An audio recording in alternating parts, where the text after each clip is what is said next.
নমস্কার। আশা করি আপনারা সবাই ভালো আছেন এবং ভগবানের কৃপায় আমিও ভালো রয়েছি।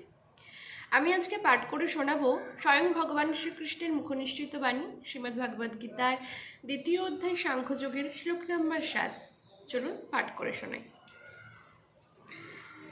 কার্পণ্য দোষোপহত স্বভাব পৃচ্ছামি তাং ধর্মশ্যামরুচিতা যচ্ছেয় সন্নিশ্চিতং ব্রূহি তন্মে শিস্তস্তে অয়ং সাধি মাং তাং প্রপন্নম। অনুবাদ: কার্পণ্যজনিত দুর্বলতার প্রভাবে আমি এখন কিং কর্তব্য বিমূঢ় এবং আমার কর্তব্য সম্বন্ধে সম্পূর্ণ বিভ্রান্ত। এই অবস্থায় আমি তোমাকে জিজ্ঞাসা করছি, কি করা আমার পক্ষে শ্রেয়স্কর তা আমাকে বলো।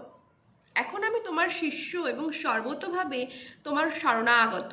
দয়া করে তুমি আমাকে নির্দেশ দাও। তাৎপর্য: জড় প্রকৃতির প্রভাবে জড়জাগতিক কার্যকলাপের দ্বারা মোহাচ্ছন্ন হয়ে সকলেই হতবুদ্ধি হয়ে পড়ে। জীবনের প্রতিটি পদক্ষেপে আমরা এই কিংকর্তব্য বিমূঢ়তা অনুভব করি।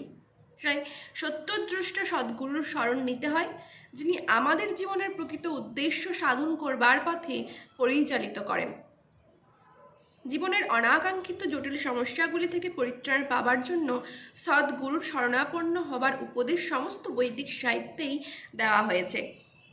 এই সমস্যাগুলি ঠিক দাবানলের মতো, যা কারো প্রচেষ্টা ব্যতিরেকে আপনা থেকেই জ্বলে ওঠে।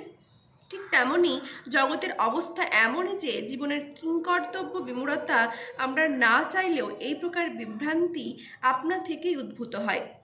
কেউ আগুন চায় না, তবুও আগুন জ্বলে এবং আমরা হতবুদ্ধি হয়ে পড়ি। বৈদিক জ্ঞান তাই উপদেশ দেয় জীবনের কিংকর্তব্য বিমূঢ়তার সমাধানের জন্য, আর সেই সমাধানের বিজ্ঞান হৃদয়ঙ্গম করবার জন্য গুরু পরম্পরার ধারায় সদ্গুরুর শরণাপন্ন হতে হবে।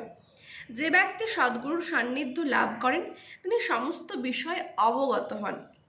তাই জড়জগতের মোহের দ্বারা আবদ্ধ না থেকে সদ্গুরুর শরণাপন্ন হওয়া উচিত। এটি এই শ্লোকের তাৎপর্য। কে জড়জগতের মোহের দ্বারা আচ্ছন্ন? যে মানুষ তার সমস্যাগুলি সম্বন্ধে অবগত নয়। বৃহদারণ্যক উপনিষদে মহাচ্ছন্ন মানুষের বর্ণনা করে বলা হয়েছে, ইয়ো বা এতদক্ষরং গার্গবেদিত্যস্মাল্লোকাৎ প্রৈতিশ কৃপণ। যে মানুষ তার মনুষ্য জীবনের সমস্ত সমস্যার সমাধান করে না এবং আত্মতত্ত্ব উপলব্ধি না করে কুকুর বিড়ালের মতো এই জগৎ থেকে বিদায় নেয়, সে কৃপণ। এই মানব জীবনের একটি অমূল্য সম্পদ, কারণ সে এটি সদ্ব্যবহার করে জীবনের সমস্ত সমস্যার সমাধান করতে পারে। তাই যে এই অমূল্য সম্পদের সদ্ব্যবহার করে না, সে কৃপণ।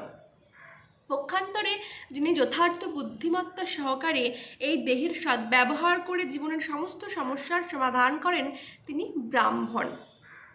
যা এতদক্ষরং গার্গী বিদিত্যস্মাল্লোকাৎ প্রৈতিশ ব্রাহ্মণা। যারা কৃপণ তারা পরিবার, সমাজ, দেশ আদি জড় সম্বন্ধের প্রতি অত্যধিক আসক্ত হয়ে তাদের সময়ের অপচয় করে। মানুষ প্রায়ই এক ধরনের চর্মরোগ দ্বারা আক্রান্ত হয়ে স্ত্রী, পুত্র এবং অন্যান্য পরিজন সমন্বিত পরিবারের প্রতি অত্যন্ত আসক্ত হয়ে পড়ে। এটি চর্মরোগ, কারণ দেহ বা চর্মের ভিত্তিতে এই আত্মীয়তার বন্ধন গড়ে ওঠে। কৃপণ মনে করে যে সে তার পরিবারের সদস্যদের মৃত্যুর হাত থেকে রক্ষা করতে সক্ষম, নয়তো সে মনে করে যে তার আত্মীয় স্বজন বা সমাজ তাকে মৃত্যুর হাত থেকে রক্ষা করবে। এই ধরনের পারিবারিক বন্ধন এমনকি নিম্ন যোনিসম্ভূত পশুদের মধ্যেও দেখা যায়। তারাও তাদের সন্তানদের যত্ন করে।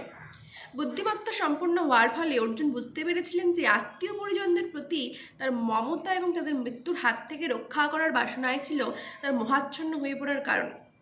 যদিও তিনি বুঝতে পেরেছিলেন যে তার যুদ্ধ করার কর্তব্য তাকে সম্পাদন করতেই হবে, কিন্তু তবুও কৃপণতাজনিত দুর্বলতার ফলে তিনি তার সেই কর্তব্য সম্পাদন করতে পারছিলেন না। তাই তিনি পরম গুরু ভগবান শ্রীকৃষ্ণের কাছে এই সমস্যার সমাধানের উপায় প্রদর্শন করার জন্য আবেদন করছেন। তিনি ভগবান শ্রীকৃষ্ণের কাছে নিজেকে শিষ্যরূপে সমর্পণ করছেন। শ্রীকৃষ্ণকে তিনি তার বন্ধুরূপে সম্ভাষণ করছেন না। গুরু শিষ্যের মধ্যে যে কথা হয় তা অত্যন্ত গুরুত্বপূর্ণ এবং এখন অর্জুন তাই গভীর গুরুত্বের সঙ্গে পরম গুরু শ্রীকৃষ্ণের সঙ্গে আলোচনা করতে চান। তাই শ্রীকৃষ্ণ ভগবদ্গীতার তত্ত্ববিজ্ঞানের আদিগুরু এবং অর্জুন গীতার তত্ত্ব সম্বন্ধে অবগত প্রথম শিষ্য। অর্জুন কীভাবে ভগবদ্গীতার জ্ঞান উপলব্ধি করেছিলেন তার ব্যাখ্যা ভগবদ্গীতাতেই দেওয়া হয়েছে। আর তা সত্ত্বেও মূঢ় জড় পণ্ডিতেরা ব্যাখ্যা করে যে শ্রীকৃষ্ণ নামক কোনো পুরুষের কাছে আত্মসমর্পণ করার প্রয়োজন নেই, কিন্তু শ্রীকৃষ্ণের অন্তঃস্থিত অপ্রকাশিত তত্ত্বকে উপলব্ধি করতে হবে। শ্রীকৃষ্ণের অন্তর আর বাইরের মধ্যে কোনো প্রভেদ নেই। আর এই জ্ঞান যার নেই সেই মহামূর্খের পক্ষে গীতার মর্ম উপলব্ধি করা কখনোই সম্ভব নয়। নমস্কার।